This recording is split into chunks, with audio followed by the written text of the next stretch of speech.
از تقدیمات شهلا سیف‌الدینова.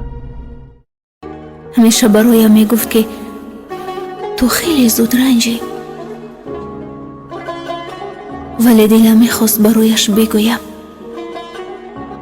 آدمان بیشتر از آنهای میرنجند که برایشون ارزش دارند،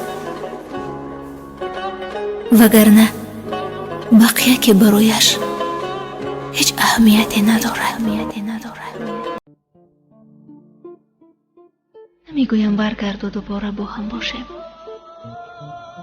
فقط میگویم برگرد و بگو چرا رفتی و دوباره برم تو که بدونم چرا ترکم کردی.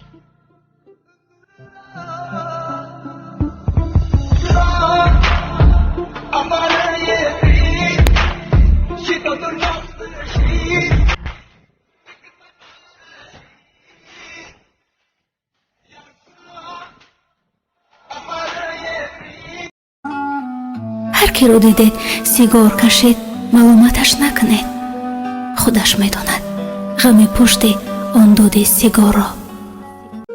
بهترین ترانه قصه ها در پرتر شهلا سیف‌الدینова.